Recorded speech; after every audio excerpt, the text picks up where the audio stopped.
नमस्कार दोस्तों, मैं राजेंद्र नागर आज एक बार फिर आपके साथ हूं और आज का ये मेरा वीडियो थोड़ा सा बड़ा हो सकता है क्योंकि बहुत ही इंपॉर्टेंट विषय पर ये मेरा ये आज का वीडियो है। और मैं अपनी बात शुरू करूं उससे पहले मैं आपको 3-4 फोटो दिखाता हूं।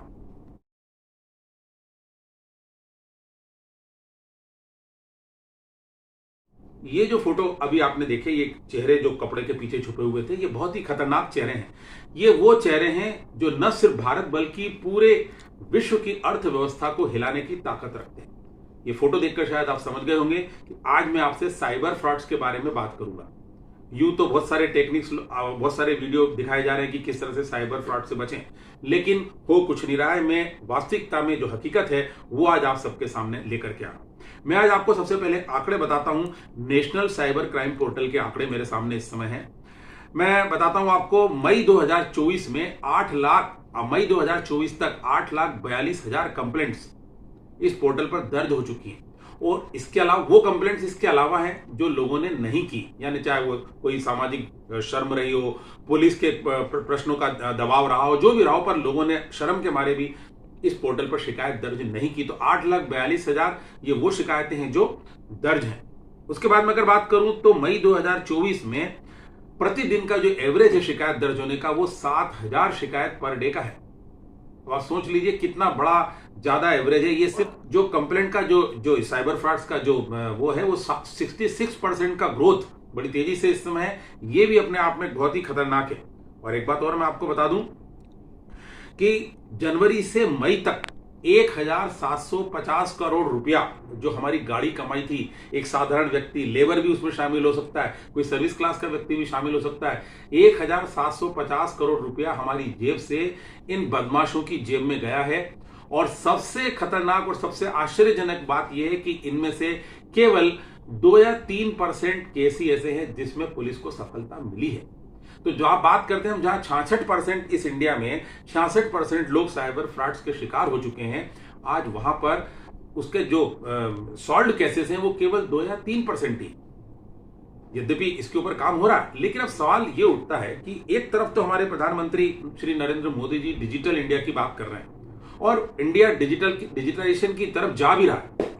हर दूसरा आदमी जो है वो यूपीआई के थ्रू, नेट बैंकिंग के थ्रू, डेबिट कार्ड के थ्रू, एटीएम के थ्रू, कहीं से भी सारे ट्रांजेक्शन्स डिजिटली कर रहा है। लेकिन हर चौथा या पांचवा आदमी साइबर फ्रॉड्स का शिकार भी हो रहा है। तो इनको रोकने के लिए कोई भी तकनीक अभी तक इस अपनाने पे किसी ने ध्यान नहीं दिया। और अगर ध्यान नहीं दिया तो मान के चलिए कि किसी भी दिन कोई बहुत बड़ी घटना हो जाएगी। 12-15 दिन पहले आपने देखा एमएस ऑफिस में किस तरीके से हैक हुआ था, किस तरह से गड़बड़ हुई, कुछ क्लाउड का प्रॉब्लम हुआ और तमाम बैंकिंग्स और फ्लाइट और तमाम सब चीजें ठप हो गई थी। 80% फ्लाइट्स कैंसिल हो गई थी। तो ऐसा कभी भी हो सकता है। एक बात और मैं अभी ध्यान आई है कि वो है चाइना। जिस दिन भी चाइना और इंडिया का यदि वार हुआ, चाइना बहुत आगे इस मामले में, हैकिंग के मामले, चाइना वहां से एक क्लिक करेगा और आपके और हमारे जो गाड़ी कमाई है वो 1 मिनट में खाते से निकल के चली जाएगी इन बदमाशों के हाथ में। और अगले 2 मिनट के अंदर वो 50-60 लोगों में पैसा बढ़ जाता है। तो पैसा रिकवरी होना भी बड़ा मुश्किल होता है। अब इस रिकवरी पर मैं आपको एक बात याद दिलाना चाहूंगा कि इसमें जो शक के घेरे में बैंकिंग इंडस्ट्री भी आती है, पुलिस तो आती ही आती है, लेकिन बैंकिंग इंडस्ट्री भी कहीं ना कहीं दोषी मानी जा सकती है। वो कैसे?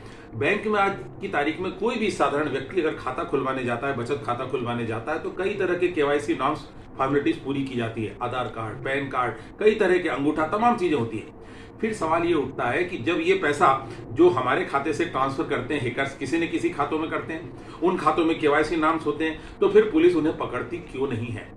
आप कह सकते हैं कि कभी कभी अखबारों में आता है कि 2-3 गिरोह पकड़ा है, वो ये हुआ।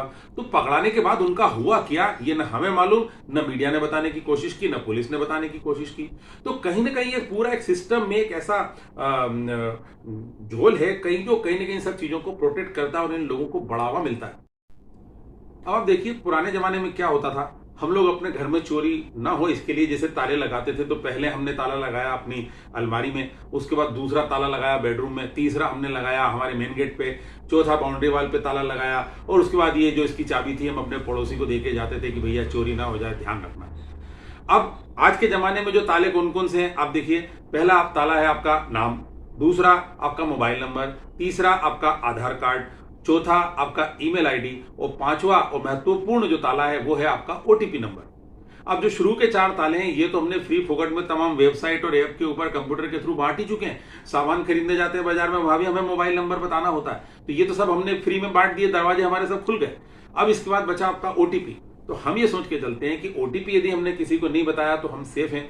लेकिन दोस्तों अब दुनिया बहुत आगे बढ़ चुकी है, हैकर्स का दिमाग बहुत ज्यादा तेजी से चल रहा है। अब आप बैठ रहिए अपने घर में, आपका फोन ऑटोमेटिक क्लोनिंग के द्वारा वो लोग हैक कर लेंगे, रिमोट डिस्टेंस पे ले लेंगे और आपका जो ओटीपी है आपने डाला और वो लोग हैक कर लेंगे और आप बैठे रहिए, आप मत बताइए, सारा पैसा आपके खाते से 1 ही मिनट में ट्रांसफर होकर चला जाएगा।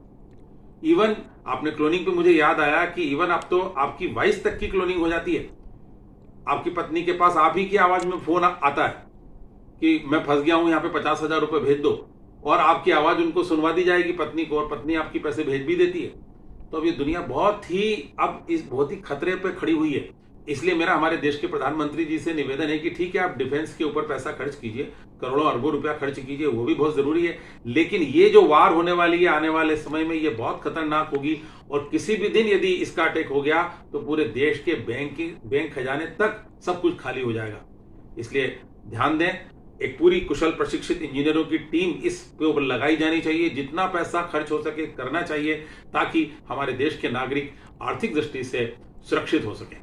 पुनः मुलाकात करूंगा अगले किसी ऐसी वीडियो में, तब तक के लिए नमस्कार।